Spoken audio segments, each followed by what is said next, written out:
हमें ये किताब याद दिलाती है उन सभी औरतों की जिनको कभी मौका नहीं मिला अपनी आवाज़ को आगे रखने के लिए। मुझे अपनी इस किताब को जला देना चाहिए। नमस्कार दोस्तों, स्वागत है आपका एक नई वीडियो में। इस वीडियो में हम दो बहुत ज़रूरी किताबों के बारे में बात करने वाले हैं। दोनों ज़रूरी नहीं है, एक बहुत ज़रूरी है, लेकिन दोनों को साथ में क्यों पढ़ा जाना चाहिए, मैं इस पर भी बात करने वाली हूँ। तो इन दोनों किताबों को मैंने रिकमेंडेशंस के कारण पढ़ा और कभी कभी मैं सोच रही क्यों ही पढ़ा। गुनाहों का देवता और रेत की मछली, ये दोनों किताबों ने मेरा पूरा जीवन परिवर्तन कर चुका है और मेरे जितने भी ट्रस्ट इश्यूज थे या मेरे जीवन में जितनी उथल पुथल थी उसको मैग्नीफाई कर दिया। जब मैंने गुनाहों का देवता खत्म की थी तो मैंने इसका रिव्यू शूट करके शॉर्ट्स में डाला था और मुझे काफी कमेंट्स आए थे कि मैं जेनजी हूँ इसलिए मैं समझ नहीं पा रही हूँ इसे, या फिर मुझे अपना ओपिनियन अब तक रखना, अपने आप तक ही रखना चाहिए क्योंकि ऑथर किस माइंडसेट से लिख रहे हैं मुझे वो समझना होगा वगैरह वगैरह। बट आई कम्प्लीटली डिसअग्री, क्योंकि एक लिटरेचर स्कॉलर होने के नाते I know better if not the best. तो लिटरेचर स्कॉलर होने के नाते हम जब किसी ऑथर को पढ़ते हैं, उसके किसी काम को पढ़ते हैं, किसी आर्ट के वर्क को पढ़ते हैं, तो उस ऑथर से हम उसे अलग नहीं कर सकते। You know, art and artist goes hand in hand. तो हम जब इस किताब को पढ़ेंगे तो इस ऑथर के बारे में बिना बात किए हम खत्म नहीं कर सकते बातचीत को। इसीलिए इनके पर्सनल, एक बहुत सुंदर कोट है, पर्सनल इज पॉलिटिकल। हमें ये नहीं भूलना चाहिए कि किसी इंसान के लिव्ड एक्सपीरियंसेस ही उसको लिटरेचर लिखने में हेल्प करते हैं या कुछ आर्ट क्रिएट करने में हेल्प करते हैं। तो इसीलिए ज़रूरी है उस इंसान के व्यक्तित्व को देखना, उसकी पर्सनैलिटी को जानना, उसकी रियल लाइफ को जानना, to understand the work better. सबसे पहले बात करते हैं गुनाहों का देवता के बारे में, क्योंकि सबसे पहले आपको यही पढ़नी चाहिए। गुनाहों का देवता, जो अच्छी धूप आ रही है ना, शायद भगवान मुझे सांत्वना दे रहे हैं इस किताब को पढ़ने के कारण जो मुझे ट्रॉमा मिला है। तो गुनाहों का देवता जब मैंने पढ़ी, आई डोंट नो ये लोगों को क्यों पसंद है। आई थिंक इसे इमेच्योर लोग ही पसंद कर सकते हैं जो बिटवीन द लाइन्स नहीं देख पा रहे हैं कि चल क्या रहा है किताब में। आई थिंक ये वो लोग पढ़ सकते हैं जो एक्चुअली पेट्रियार्कल हैं और मिसोजिनिस्ट हैं, क्योंकि मैं बताती हूँ इस किताब में क्या दिक्कतें हैं। सबसे पहली बात, शॉर्ट में यहाँ पर मेन कैरेक्टर्स हैं चंदर, सुधा, बिनती, सुधा के पिताजी जो चंदर के गुरु भी हैं, और इसमें एक और कैरेक्टर है पम्मी। ये कुछ मेन कैरेक्टर है जिन पर पूरी कहानी रिवॉल्व करती है, जिनके अराउंड। अब बात करते हैं इस बारे में कि क्यों ये किताब गलत है या क्यों मुझे ये नहीं पसंद आई। तो शुरुआत यहाँ से होती है कि सुधा और चंदर के बीच में एक बैंटर चल रहा है। They are interested in each other. शुरुआत बहुत पॉजिटिव होती है। हमें सबसे पहले पता चलता है कि जो चंदर है वो अपने गुरुजी का जो है उनके साथ रहता है, लाइक उनकी बहुत हेल्प करता है, उनके कारण वो पढ़ पा रहा है यूनिवर्सिटी में वगैरह वगैरह। तो इन गुरुजी की जो बेटी है सुधा, उसके साथ भी इसकी काफ़ी बातचीत होती है या उसके साथ कांटेक्ट में है, तो उसके कारण दोनों में लाइक फीलिंग्स जाग जाती हैं, दोनों एक दूसरे को पसंद करते हैं। बट जब बात आती है शादी की या रिलेशनशिप की, तो ये जो चंदर होता है ये बोलता है कि इनको शादी नहीं करनी चाहिए क्योंकि समाज क्या कहेगा। तो बैंटर है इसमें, वो मुझे पसंद आएगा। राइटिंग स्टाइल सुंदर है किताब का, लेकिन जो कहा गया है, जो समझाया गया है, जो प्रीच किया जा रहा है वो गलत है। तो इसलिए बात करना बहुत ज़रूरी है जो बीच में पेट्रियार्की है उसको अनकवर करने की। कि सबसे पहले तो यहाँ पर जब सुधा को वो फोर्स कर रहा है कि नहीं तुम्हें शादी कर लेनी चाहिए क्योंकि उसके पिताजी भी यही चाहते हैं सुधा के, बट सुधा को नहीं कर रहे हैं, तो ये उसे थप्पड़ मार देता है। डोमेस्टिक वायलेंस को भी यहाँ पर रोमांटिसाइज किया जा रहा है एज दो it is okay. You know, imagine even if it is a family friend, why is a man able to slap you for absolutely stupid reason? Then जो चंदर है वो ऑब्वियसली सुधा की शादी हो जाती है, अच्छा परिवार है, लेकिन सुधा को भी इससे प्रेम है तो उसको भी मूव ऑन करने में मुश्किल होती है। लेकिन इसका मतलब ये नहीं है कि वो किसी के साथ अफेयर कर चला रही है या फिर चंदर के साथ अफेयर में। चंदर एक्चुअली बीच में उसको ये ऑफर करता है कि उन लोग को अफेयर में होना चाहिए, क्योंकि जब तक बॉडी रिलेशनशिप्स नहीं हो सकते एक रिलेशनशिप या एक प्यार सक्सेसफुल नहीं है। What do you mean? Lust को इस किताब में ग्लोरीफाई किया गया है। जो पम्मी है जिसके साथ आगे चंदर रिलेशनशिप में जाता है, तो वैलिडेट करने की कोशिश की जा रही है यहाँ पे उसके रॉन्ग एक्शंस को, कि उसका हार्ट ब्रेक हुआ है तो it is okay for him to have affairs with people. बिनती के साथ भी वो कोशिश करता है उसके साथ भी रिलेशनशिप बनाने की, बट बिनती इज ऑल्सो दिस बेचारी। इस किताब में किसी भी वुमन को वॉइस नहीं दी गई है, उन सभी को जस्ट एज प्रॉप्स यूज किया गया है, यू नो। तो ये बहुत ही वियर्ड किताब है, मुझे नहीं समझ आई कि क्यों किसी को कभी ये पसंद आ सकती है। इनके पास आवाज़ नहीं है, इनके पास वैल्यू नहीं है इनके उसमें, बट ये चीज़ है कि ओबीडियंट को रोमांटिसाइज किया है कि बिनती क्योंकि ओबीडियंट है, वो बेचारी सॉर्ट ऑफ है, तो शी इज़ गुड। बट सुधा जो आवाज़ उठाती है, जो ना बोलती है, जो गलत को गलत और सही को सही बताती है, उसको गलत दिखाया गया, उसको उसको सही नहीं दिखाया गया। एंड में सुधा, सैडली किताब की एंडिंग ये है कि सुधा अपना त्याग कर देती है बिकॉज वो मूव ऑन नहीं कर पा रही। वो एक्चुअली चंदर को समझाने की कोशिश करती है कि ये लस्ट गलत है, कि ये जो बॉडी रिलेशनशिप्स इसने बना लिए हैं पम्मी के साथ या औरों के साथ जो कोशिश कर रहा है, वो उसको नहीं करना चाहिए और इंस्टेड उसको बिनती के साथ या किसी अच्छी लड़की के साथ शादी कर लेनी चाहिए। But he is a man child, वो मूव ऑन तो नहीं ही कर पा रहा है, जबकि उसने खुद सुधा को फोर्स किया है शादी करने के लिए।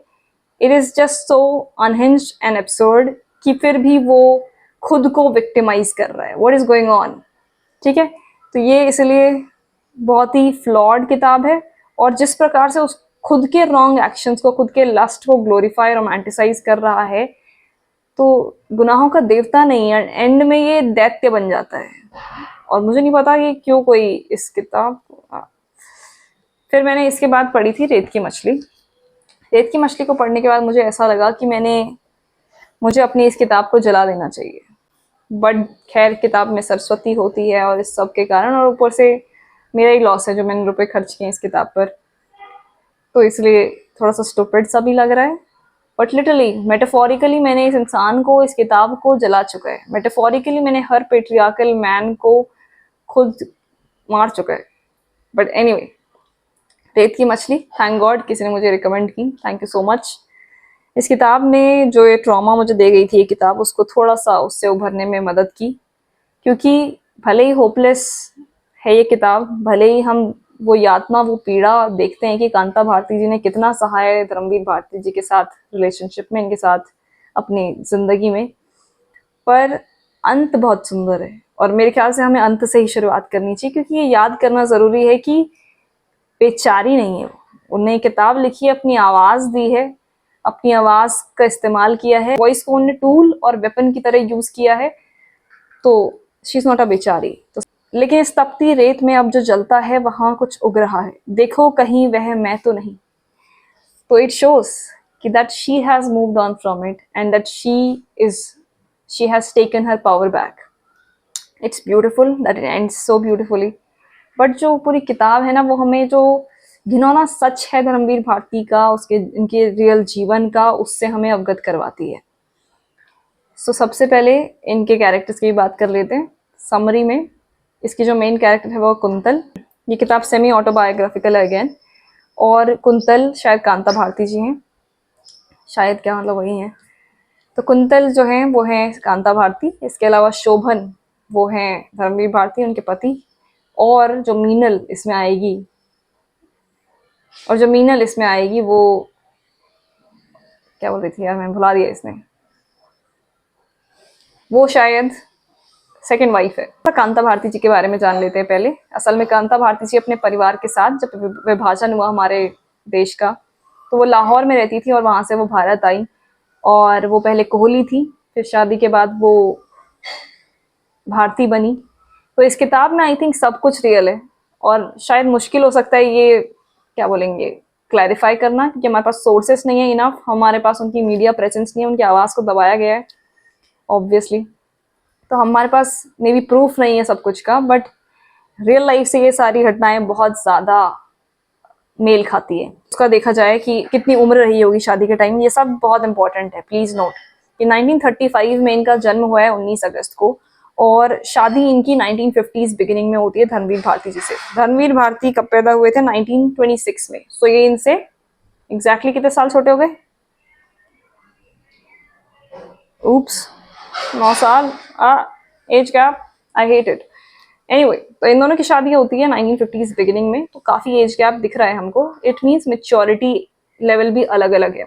ऊपर से ये भी ध्यान देने की बात है कि ये उस समाज की बात है जहाँ पर औरतों को पराया धन समझा जा रहा है। उनको शादी के बाद काइंड ऑफ वो पति की हैं, वो उसकी जिम्मेदारी है। अगर इनका रिलेशनशिप टूटता, डाइवोर्स की बात आती, पुराने टाइम की बात हो रही है ये, तो वहां पर सिर्फ औरत के ऊपर उंगली उठाई जाती है, उसके कैरेक्टर पर कीचड़ उछाला जाता है। तो ये किताब इस चीज को दिमाग में रख के पढ़ना कि उस समय की उस बच्ची की कहानी है। बच्ची बिकॉज 35 में वो पैदा हुई हैं और 50s बिगिनिंग में उनकी शादी हो गई, तो she is literally a child. Okay, उसकी शादी हो चुकी है और उस जमाने में आई डोंट थिंक हमारे पास इतनी एजुकेशन अवेलेबल है कि हम सब कुछ जान पाए अपने शरीर के बारे में, प्रेगनेंसी के बारे में, सेक्स एजुकेशन।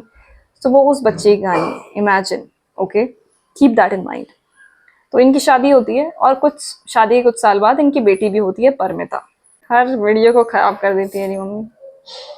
बाय गाइस, मेरे दोस्त आ गए। तो दोस्तों, काश कांता भारती जी अभी भी होती, मैं उन्हें ईमेल जरूर लिखती कम से कम। शोभन और कुंतल की शादी होती है यहाँ पर। अब कुंतल और शोभन, यहाँ पर दिखाया गया कि शायद इनकी शादी कुंतल जी के या कांता भारती जी के पेरेंट्स अलाउ नहीं कर रहे थे। कास्ट डिफरेंसेस हो सकते हैं यहाँ पर बीच में, और हमें नहीं पता, बट पेरेंट्स शायद नहीं चाहते थे ये शादी करें इनसे। पर ये शादी करती हैं, प्यार को चुनती है इंस्टेड ऑफ कास्ट या वो सब देखने की बजाय ये प्यार को चुनती हैं। फाइन, मैं क्यों ऑफेंड हो रही हूँ। खैर, तो इनकी शादी होती है और इसी पॉइंट के कारण मुझे लव मैरिज से मेरा भरोसा उठ गया दोस्तों अब। और ऊपर से ट्रस्ट इश्यूज भी मेरे ऐसे भड़क गए हैं, मैं क्या बताऊं। पहले ही मुझे हैं, लेकिन अब तो किसी को कोई चांस नहीं। तो इनकी शादी होती है और इसके बाद इनकी बच्ची होती है। रियल लाइफ में परमिता होती है यहाँ पर। अब अगर थोड़ा सा और पैरेलली हम लेके चले रियल और बुक की कहानी को, तो यहाँ पर मीनल इनकी मुंह बोली बहन के रूप में दिखाई गई, जिसे वो राखी बांधते हैं और उसी के साथ इनका आगे नाजायज संबंध या अफेयर चलता है। लेकिन रियल लाइफ में एक्चुअली ये होता है कि ये इनकी स्टूडेंट होती है, पुष्पा शर्मा करके इनकी स्टूडेंट होती है, इलाहाबाद यूनिवर्सिटी, प्रयाग क्या नाम था इसका, विश्वविद्यालय, राइट, यूनिवर्सिटी को विश्वविद्यालय बोलते। तो वहां पर ये इनकी स्टूडेंट थी धर्मवीर भारती की, और इन लोग का आई थिंक पहले से ही अफेयर चल रहा होता है। अब हम फिर से अगेन, उनने कुछ क्लैरिफाई नहीं किया है, ये कहानियां हम तक अब पहुंच रही हैं, अब ये किताब पढ़ी जा रही है ज्यादा। तो सोर्सेज इतना अवेलेबल नहीं है, मे बी बहुत ज्यादा रिसर्च करना पड़ेगा। मैंने कोशिश करी जानने की, तो पॉसिबली इनका लाइक शुरू से ही, जब ये टीचर स्टूडेंट थे उस टाइम से ही शुरुआत हो चुकी थी इनके रिलेशनशिप की।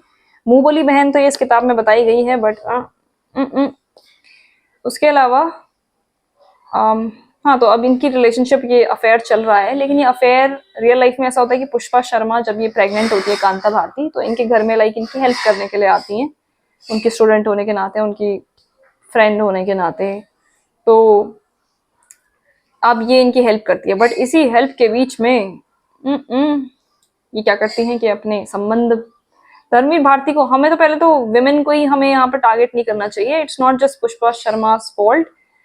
यहाँ पर धर्मवीर भारती, जिनको पता है कि उनकी पत्नी प्रेग्नेंट है, वो शादीशुदा है, इसके बावजूद एक नाजायज संबंध बनाना कितनी घिनौनी, कितनी नीच हरकत हो सकती है। चलो मान लेते हैं कि उनको प्यार हो गया, दूसरी बार प्यार हो गया, but as a man, as a mature adult, क्या तुम्हें इतना नहीं समझ आ सकता है कि एक सही और गलत रिलेशनशिप क्या है? प्लस ऐसी औरत, ऐसी यंग वुमन जो तुम्हारे लिए पूरा परिवार छोड़कर आई है, तुम उसकी जगह एक्चुअली, और वो प्रेग्नेंट भी है, उसकी जगह तुम दूसरों के साथ अफेयर कर रहे हो। Like what's going on, right? तो बहुत जो वो घिनौने सच हैं जो हमसे छुपाए गए हैं, जो उन्होंने अपनी मीडिया प्रेजेंस को हमेशा पॉजिटिव रखने की कोशिश करी है, हमेशा धर्मवीर भारती ने कोशिश करी है कि वो हमेशा देवता दिखें, तो वो उस पूरी, जो उनने वो जो गुनाहों की देवता की मूर्ति बनाई है मिट्टी की, वो सब पानी में मिल जाता है इस किताब को पढ़कर। सच हमें पता चल जाता है। मैं हर चीज के बारे में, हर पहलू के बारे में यहाँ पर बात करना चाहूंगी। कांता भारती जी के पिताजी ने इनके लाइफ में बहुत कंट्रीब्यूट किया था धर्मवीर भारती के, लेकिन उनने कभी उनको वैलिडेट नहीं किया या उनको कभी क्रेडिट नहीं दिया। तो इसके कारण कांता भारती यहाँ पर डॉक्टर वर्मा के थ्रू शायद उस पर हिंट करना चाह रही हैं कि डॉक्टर वर्मा का एक्चुअली वो काम है, लेकिन वो क्रेडिट खुद ले जाते हैं धर्मवीर भारती। उसके बाद यहाँ पर पादरी का एक सीन आता है जब वो प्रेग्नेंट होती हैं, और वो प्रेगनेंसी में भी क्या मे बी मिसकैरेज जैसा सीन होने वाला है कि बहुत ज़्यादा ऑपरेशन का सीन हो गया यहाँ पर प्रेगनेंसी के दौरान, और वो शायद अंदर ही अंदर खुश हो रहे हैं कि ओके अब ये मर जाएगी और उनका अफेयर का काम ईजी हो जाएगा जो भी। बट वो पादरी के सामने ऐसा दिखाने की कोशिश करते हैं, ऐसा फेक दुख दिखाने की कोशिश करते हैं कि उनको भी दुख हो रहा है। तो ये हमें दिखाता है कि कैसे वो शायद सोसाइटी के लिए अलग थे और उनके पर्सनल लाइफ में बहुत अलग थे। इसके बाद यहाँ पर डोमेस्टिक वायलेंस के भी बहुत ज़्यादा इंस्टेंसेस हैं, तो कैसे वो बहुत ज़्यादा उनको प्रताड़ित करते थे, मारते थे। एंड में जब सुधा सुधा बोल रही हूँ मैं, कांता भारती जी ने शायद उनको बहुत बार कोशिश करी कि इस रिलेशनशिप को बचाने की। अगेन याद रखना उस पॉइंट को कि वो यंग वुमन है, और जब कोई रिलेशनशिप टूटता हो तो हमेशा वुमन पर बात आती है, उसके कैरेक्टर पर उंगली उठाई जाती है। तो उन्होंने अपने पिताजी को मना कर दिया था, जबकि उनके परिवार को पूरी कहानी पता थी कि चल क्या रहा है, लेकिन उन्होंने कहा कि नहीं, ये मुझे जैसे रखे मैं इनके साथ वैसे रहूंगी। तो उन्होंने एक्चुअली उनको बहुत ज़्यादा वायलेंटली उनको बहुत मारा पीटा। उसके बाद इन्होंने इनकी बच्ची के साथ भी कभी अपनी खुद की बेटी के साथ प्यार नहीं दिखाया, या उसको कभी प्यार नहीं दिया, उसको वो जगह नहीं दी अपने जीवन में जिसकी वो हकदार थी। और उसकी जगह मीनल के साथ मिलकर ये लोग इसको विलन फिगर बना देते हैं, कुंतल को। यानी कि शायद इनका जो अफेयर था, इसके बाद ये पुष्पा शर्मा और इनके रिलेशनशिप को पुष्पा शर्मा ने कहा कि मैं तो पत्नी नहीं बन पाई, जो भी इस किताब में वो सब है। और डाइवोर्स का रीजन सिर्फ ये होता है कि वो उसके चरित्र पर उंगली उठाकर कहते हैं कि इसका एक्चुअली अफेयर चल रहा है, और उससे ये सब फोर्सफुली लिखवाते हैं कि इनका अफेयर चल रहा है, और इनको फिर छोड़ देते हैं, इनको अबैंडन कर देते हैं। Imagine a woman with a young child is forced to live by herself, okay. और उसने प्यार के लिए अपना घर छोड़ के आई थी, अपने पापा को बोला था कि वापस कभी नहीं आऊंगी मैं, जो भी। एंड अब उसको फोर्सफुली वापस वहीं जाना पड़ता है। तो वो फिर ट्राई करती है अलग अलग जगह काम के लिए, अपने दोस्तों से बात करती है। उसके दोस्त भी उसे बताते हैं कैसे उसके बारे में रूमर्स फैलाई जा रही हैं कि उनके अफेयर है जो भी। तो कैसे एट द एंड एक वुमन के कैरेक्टर पर बात उठाई जा रही है, और शायद हम जब भी अफेयर की बात करेंगे शायद पुष्पा शर्मा पर ज्यादा वो फोकस करेंगे कि she is in the wrong, Pushpa Sharma is at fault. But actually हमें ये नहीं भूलना चाहिए कि इफ धर्मवीर भारती ट्राइड और if he prevented it he could have, क्योंकि उनके हाथ में था सब कुछ, and he literally ruined her life. Kanta Bharati ji ने आगे बहुत मेहनत करी, खुद के पैरों पर खड़े होकर। उन्होंने कभी दोबारा शादी नहीं करी। जो परमिता उनकी बेटी थी, पहले वो उनके साथ थी जब तक वो दूध पीने वाली थी। ये भी उन्होंने लाइक फोर्सफुली लिखवाया था कि जब तक वो दूध पीने वाली बच्ची है तब तक वो माँ के साथ रहेगी, एंड देन उनको उसको सौंपना होगा शोभन को, या इन दिस केस उनके हस्बैंड को, एक्स हस्बैंड। तो उनने दूरदर्शन और आकाशवाणी के कई सारे मुख्य कार्यक्रमों में काम किया है, और अपने जीवन को फिर खुद चलाया है with the help of her loved ones obviously.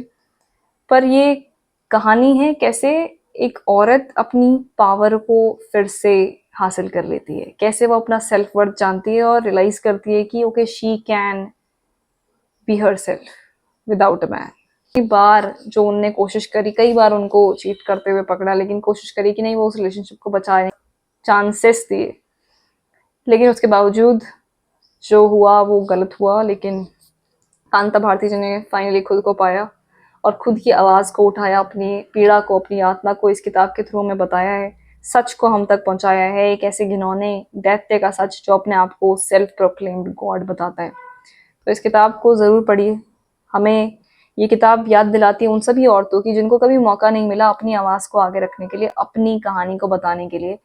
और ये उन सबको ट्रिब्यूट है कि कई औरतों के कैरेक्टर पर उंगली उठाई जाती है, उनको गलत ठहराया जाता है, लेकिन हम लोग तक उनकी कहानियां नहीं पहुंचती, उनकी आवाज़ दबा दी जाती है, because this world is patriarchal. तो yes, I hope you read this book and I hope you remember the legacy of all these women. इस किताब को पढ़ते हुए मैं कांता भारती जी को और भी modern day influencers and then जो हमारे पुराने ऑथर्स हैं लाइक सिल्विया प्लैथ, उनसे कंपेयर कर रही थी। अभी रिसेंटली विजर्ड लिज का वो फेमस चल रहा था कि उनके बॉयफ्रेंड ने, even though she is pregnant, he try to cheat on her. लेकिन आज का समय ऐसा है कि if she finds out once, उस औरत को पता है, उस लड़की को पता है उसका वर्थ, और वो जानती है कि it's not cool to be in a toxic relationship.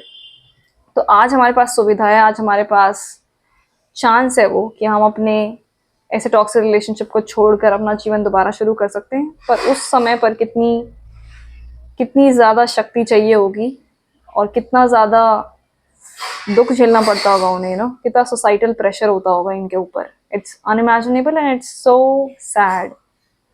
उसके अलावा सिल्विया प्लैथ, उनके भी काफ़ी, इंडियन सिल्विया प्लैथ भी कह सकते हैं हम कांता भारती को, क्योंकि सिल्विया प्लैथ और कांता भारती दोनों के हस्बैंड जो हैं वो लिटरेरी फेम पा चुके थे, पॉपुलर थे लिटरेरी वर्ल्ड में, और दोनों के बच्चे होने के बावजूद, सिल्विया प्लैथ के 2 बच्चे थे, कांता भारती की एक बेटी थी, उसके बावजूद इनके हस्बैंड ने इन पर चीट किया। सो एक मैन की लस्ट को ग्लोरीफाई ना करें, पेट्रियार्की को ग्लोरीफाई ना करें, इन सब रॉन्ग एस्पेक्ट्स को सोसाइटी की ग्लोरीफाई ना करें, इसको रोमांटिसाइज ना करें। ऐसी किताबें पढ़ें जो हमें सच बताती हैं, जो हमें कुछ सिखाती हैं। ऑब्वियसली इसकी राइटिंग स्टाइल सुंदर है, बट एक और चीज़ बोलना चाहूँगी कि मे बी कोई इंसान बहुत एलोक्वेंट है, इन द सेंस कि वो बहुत अच्छा बोलता है, बहुत अच्छा लिखता है, बहुत होशियार है, और पूरी दुनिया जानता है वर्ल्ड पॉलिटिक्स उसने कर ली कुछ, बट ज़रूरी नहीं वो अच्छा इंसान हो। तो ये जानना भी ज़रूरी है कि सिर्फ अपनी छाप छोड़ना दुनिया पर ज़रूरी नहीं है इन वन सेंस, लेकिन एक अच्छा इंसान होना भी बहुत ज़रूरी है। ऑलराइट, मुझे आशा है अगर आपने ये किताब पढ़ी है तो आप ये भी रेत की मछली को पढ़ना ना भूलें, और जो राइटर्स असल में मैटर करते हैं उनको पढ़ें, उनके जीवन को जानें, क्योंकि किताब से शायद हमको सब कुछ नहीं पता चलता है। थोड़ा सा रिसर्च और करें एक्स्ट्रा। आपने अगर ये कहानियाँ पढ़ी हैं, आपका क्या विचार है मुझे ज़रूर बताएं कमेंट्स में, और बस फिर मिलते हैं नेक्स्ट वीडियो में। Bye bye. Please listen to this song also, it's by Marina, man's world उसका नाम है। I don't want to live in a world, man's world anymore. बहुत सुंदर गाना है, इस किताब को पढ़ते हुए मुझे वो गाना भी याद आ रहा था। Recommend me some other songs and books in the comments as well. Bye.